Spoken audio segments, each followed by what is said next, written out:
Salut tout le monde! Donc, on est rendu, si je me trompe pas, finalement au jour 22. Donc, aujourd'hui, on parle vraiment de la culture de votre équipe. Qu'est-ce que vous voulez que les gens dans votre équipe représentent? Comment vous voulez que les gens se sentent quand ils embarquent avec votre groupe, votre équipe? C'est vraiment très important, si vous voulez une bonne équipe, d'instaurer une bonne culture. Dans mon équipe, moi, on est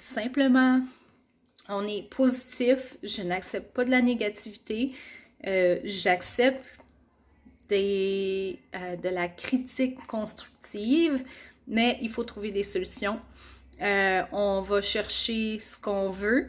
Les excuses, ça ne fonctionne pas. Si tu me dis que tu n'as pas le temps, ben moi, je connais des gens qui ont quatre enfants, une job à temps plein, puis ils arrivent à faire celle-ci, puis à monter aux échelons les plus hauts.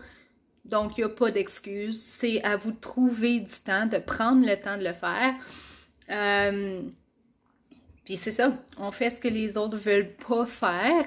Donc, qu'est-ce que ça veut dire avoir une culture d'équipe? Dans le fond, votre culture en tant que leader, en tant que chef de file, c'est de vraiment construire un endroit où les gens se sentent à l'aise, où ils sentent qu'ils ne sont pas jugés, qu'ils sont encouragés, que les gens sont contents pour eux quand ils vont atteindre un but sans spécialement avoir de la jalousie. Puis si vous voulez que les gens restent, c'est très important d'avoir une culture d'établi. Parce que oui, les gens vont joindre Scentsy pour les produits parce que ça sent bon, etc. Mais les gens vont rester parce qu'ils ont trouvé une deuxième famille. Donc, c'est quoi avoir une bonne équipe? C'est lié avec les gens, évidemment. Mais les gens sont vraiment le cœur de votre équipe. Vous devez les traiter comme des humains, des gens qui ont des émotions, des gens qui pensent différemment que vous. Et c'est pas croire qu'ils sont des machines. Ils ne sont pas là, ils font pas partie de votre équipe pour faire vos chiffres. Ça, c'est très important. Les gens vont le ressentir tout de suite si vous êtes fake, si vous êtes pas vrai, dans le fond, dans ce que vous dites. Vous voulez des gens, c'est à vous de décider quel genre de personnes vous voulez dans votre équipe. C'est sûr que vous allez avoir des gens que vous entendez peut-être moins bien avec, mais ça reste que vous devez les respecter et vous devez vraiment là, mettre de l'avant quel genre de personnes vous voulez avoir avec vous. Parce que quand c'est clair ce que vous voulez, c'est facile d'attirer ce genre de personnes-là. Vous voulez des gens qui ont de l'ambition, des gens qui veulent grandir personnellement, des gens qui sont indépendants et débrouillards. Parce que vous ne voulez pas tout le temps être en train de les tenir par la main. C'est sûr que quand vous avez des nouvelles personnes dans votre équipe, vous allez devoir les tenir par la main pendant un petit moment, mais vous devez, en tant que chef de file, leur donner les outils et les connaissances pour faire le travail par eux-mêmes. Parce que c'est très important, ça le dit dans notre titre, on est des conseillères indépendantes. La marraine est là pour supporter, encourager et aider. Elle n'est pas là pour faire le travail à la place. OK? On a notre propre entreprise à gérer. On est là pour supporter notre équipe. OK? C'est aussi très important de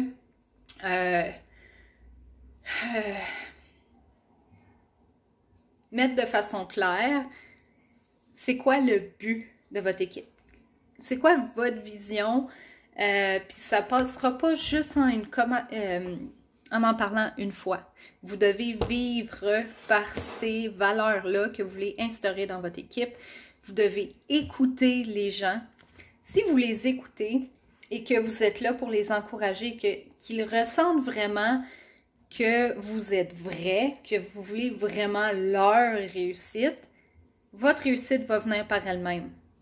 Si vous les traitez comme un numéro, puis comme des gens qui font simplement en sorte que vous allez avoir une plus grosse paye ou que vous allez avoir le prochain titre que vous voulez.